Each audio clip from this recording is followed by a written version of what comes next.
What's up, Turtle Club? Today I have another deck profile here for you on the channel. This is something I cooked up for the Newtype challenge and was able to take down my local scene just yesterday with it as well. It's a pretty fun take on an already pretty popular deck, so let's just dig right into it. So to start, we'll go over the smaller cards here. Mind the mixed match here. I didn't have necessarily enough of the starter deck cards, so we'll obviously start with the smaller one costs. We're going to be showing you 12 of these here. So your 4 gun tanks, now you can see this is kind of a blue-red ping deck. We have 8 of the smaller 2/2s, plus also the 4 gun tanks. Gun tank is probably one of my favorite cards in the deck. I mean, obviously it's the ping card, the one cost for it. It's just so fun to play. Not so fun to see too early when you kind of want to get a board established, but if you're able to hold, sometimes I do play just to kind of get a body on there, but being able to hold it and do a bunch of damage is fun. And then obviously seeing your like a turn 1 if you're going second, or also just having one like on turn 2, or even seeing them on turn 2 if you're going first, which with this deck I don't mind going first at all. It's actually kind of preferred for me at this point, but being able to get double of these out is pretty strong. So this is kind of just your standard play there with those. Next we will go over the Rezels. So these are kind of your mid-cost cards here. I also have 2 Ankshas, and then we are running 3 Kshatriyas. So Kshatriya is pretty strong. It pairs well with Merida, which you'll see later. I thought about playing the rare that also pairs with a Cyber Newtype, and that rests a card 3 or less. I believe it's a 3, so it's a 4/3. So it's a little more because I like dropping 2 of these, or like you could drop 1 of these in an Anksha or 1 of these in like a Rezo.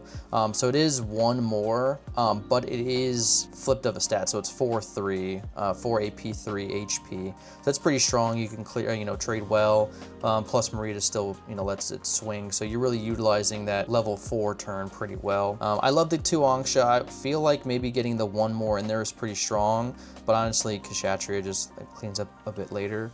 So, but Anksha at 2 is pretty fun, and Rezo obviously is just a pretty oversetted card. Dropping this down and being able to clear bases pretty easily. It can clear some of the smaller like HP bases, but also just being able to swing into like Elfrith and also not take the trade is pretty easy. It doesn't crash necessarily, so it's pretty fun. Then we have the main cards here for what we have going on. We are running 4 Kshatriya and 1 of the Unicorn Gundam O2 Banshee. This at 1 is fine. I mean, you can play 2. I see lists doing it, but I would always rather just see this. And this is a bit more like go long deck. You have kind of higher end cost cards. They're going to put in a lot of work, so obviously I want to see a bunch more of this. This is fun if you can get there, but it is just a late game card. So if you do see it, it's nice, but it's not really the one I want to see. It's going to be this pretty much always. But Kshatriya is strong. It's so strong. She pings 2. If people don't know, she pings 1 and 1 to 2 units. So you can choose 1 to 2 enemy units, deal 1 damage. It pairs with not only Merida, but a couple other new types. So like I know some people are running the Amuro with the Gundam. You can stick an Amuro on here, and then pings 2 damage as well too. But just seeing this whole play on 5 is extremely strong because Merida also pings, that you'll see later. So it's just a strong, package in general. So it's really fun to be able to play out when you have it. There's that. But the spice of the deck here, which I was able to kind of cook up, I think people are kind of figuring it out as well too, that it's just a very strong package, is going to be the Unicorn. So we play 4 and 4, we max out. And you'll see that we also play 4 of the Banniger as well, just to see it all. So we play 4 of this and 4 of this. This combo comes out on 6, and with 6 energy basically. So you can play this, attach Banniger, swing, pop it with this, bring back Banniger to hand with the destroy, pitch a card, which you draw so much with this deck anyways, it doesn't really matter. And then you play this out and draw another with the Banniger link. So it's 2 rush swings, a rest with the unit, and 2 draws with a 6/5 and a 7/6. So it's extremely strong. It is a later game curve with these because you obviously have to see the unicorns a bit later. You can't really play them out too early.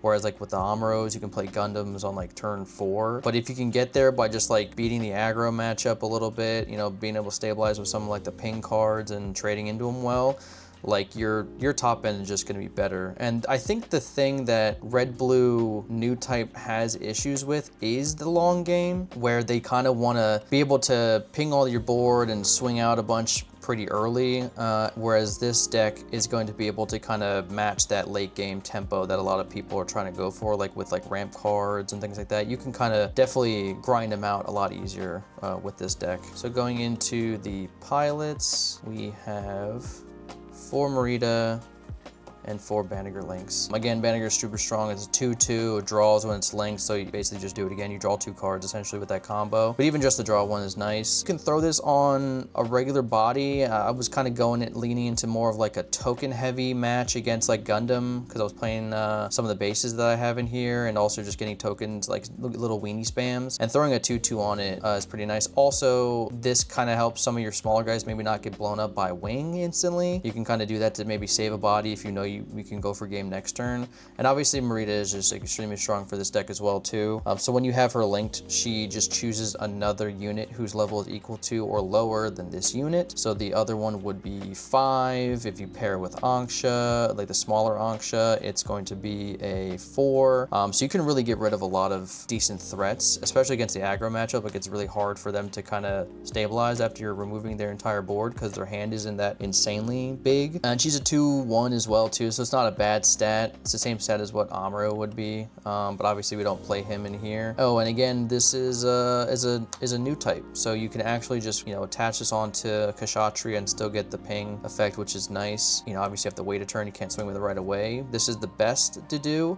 But sometimes if maybe you don't see Merida, but you see the Kshatriya, you can throw that on and still get an effect from it. So very, very strong pilots. I only run the 8, but I feel like it's fine enough to see just because you draw so much when you do. To help with the draws, we have 3 show resolves. And to help with some of the early pings, we have 2 close combats. I think close combat is an insane card. Being able to do it, like let's say I don't have an easy turn 2 play, or you're playing against aggro and you lose a dice roll and they play out the Zaku 2 from the starter. Being able just to pay 2 and blow it up, and then they have to like have another one to crack a base, is totally fine, because it just helps you slow them down a little bit, and then you can get your guys out to go ahead and start pinging and build a board as well, because you have 2 guys which you can theoretically play, or 3 on level 3 on your 3rd turn. So it's actually really, really nice. This is why I kind of like going first, is because I enjoy playing this close combat when I see it early, and then the other one when I see it later, obviously, to keep it. But just doing this early is pretty nice, and obviously to